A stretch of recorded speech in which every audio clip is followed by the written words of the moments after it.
একসময় ব্রাজিল মানেই ছিল সাম্বা, জাদু আর গোলের উৎসব, কিন্তু এখন জয় আসছে তবুও নেই সেই ভয়ঙ্কর ব্রাজিল।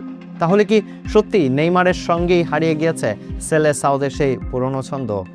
3 গোলের জয় পাওয়া হয়েছে, স্কোরলাইন বলছে সব ঠিক আছে, কিন্তু মাঠের খেলা বলছে ভিন্ন গল্প। হাইতির বিপক্ষে জয় পেয়েছে ব্রাজিল, তবে সেই ম্যাচে দেখা যায়নি পুরনো ব্রাজিলকে, দেখা যায়নি প্রতিপক্ষকে চেপে ধরার খেলা সেই সাম্বা স্টাইল। আর সবচেয়ে বড় বিষয়, আবারও ছিলেন না দলের অন্যতম বড় তারকা নেইমার জুনিয়র। একটা সময় যে খেলোয়াড়কে ঘিরে বিশ্বকাপ জয়ের স্বপ্ন দেখেছিল কোটি কোটি ব্রাজিলিয়ান, তার অনুপস্থিতিতেই কি হারিয়ে যাচ্ছে দলের সেই পুরনো পরিচয়, নাকি ব্রাজিল এখন নতুন এক অধ্যায়ে প্রবেশ করেছে?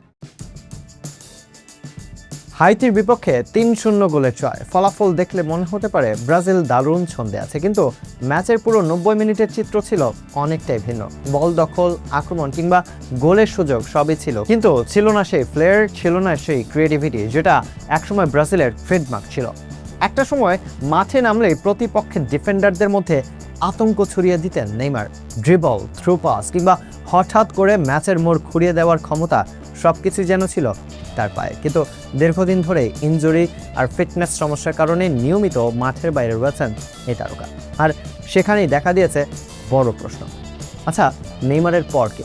ভিনিসিয়াস জুনিয়র, রদ্রিগো, অ্যান্ড্রিক কিংবা সাভিনিওদের মতো প্রতিভাবান ফুটবলার থাকলেও এখনও কেউ হয়ে উঠতে পারেনি দলের নির্ভরতার প্রতীক। ফলে ব্রাজিল খেলছে, জিতছেও, কিন্তু অনেক সময় দেখা যাচ্ছে নেতৃত্বের সেই ঘাটতি।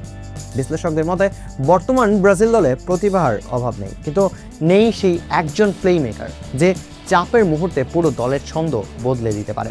সাম্প্রতিক বছরগুলোতে ব্রাজিলের পারফরমেন্সও সেই কথাই বলছে। বিশ্বকাপের শেষ কয়েকটি আসরে শিরোপার খুব কাছে গিয়েও শেষ পর্যন্ত ব্যর্থ হয়েছে সেলেসাওরা। আর তাই এখন প্রশ্ন উঠছে, ব্রাজিল কি শুধুই একটি ট্রানজিশন পিরিয়ডের মধ্য দিয়ে যাচ্ছে, নাকি সত্যি নেইমারের পর তৈরি হয়েছে এক শূন্যতা? তবে আসার জায়গাও রয়েছে। নতুন প্রজন্মের বেশ কয়েকজন ফুটবলার ইউরোপের শীর্ষ ক্লাবগুলোতে নিয়মিত পারফর্ম করছেন। যদি তারা নিজেদের সেরাটা একসঙ্গে দিতে পারেন, তাহলেই আগামী বিশ্বকাপ কিংবা বড় টুর্নামেন্টগুলোতে আবারও শিরোপার দাবিদার হতে পারে ব্রাজিল। তবে সেই পথ মোটেও সহজ নয়, কারণ আধুনিক ফুটবলে শুধু প্রতিভা নয়, প্রয়োজন দলগত সমন্বয়, ধারাবাহিকতা এবং শক্তিশালী নেতৃত্ব। আর এই 3 জায়গাতেই এখনও কিছুটা পিছিয়ে রয়েছে 5 বারের বিশ্ব চ্যাম্পিয়নরা। আর হয়তো এই ঘাটতির জন্যই এবারও অপূর্ণই রয়ে যাবে ব্রাজিলের সেই হেক্সা জয়ের স্বপ্ন। ব্রাজিল এখনও জিতছে, এখনও তাদের জার্সি দেখে হয়তো একটু নড়ে চড়ে বসে প্রতিপক্ষ, কিন্তু একটা প্রশ্ন ক্রমশ বড় হচ্ছে, নেইমার ছাড়া সেই পুরনো ব্রাজিলকে কি আর কখনো দেখা যাবে, নাকি নতুন কোনো তারকার হাত ধরেই ফিরবে সাম্বার রাজত্ব? উত্তরটা সময় বলে দেবে। দেখছিলেন নেক্সট জেন নিউজ। খেলার এমন ভিন্ন প্রতিবেদন পেতে আমাদের সাথেই থাকুন।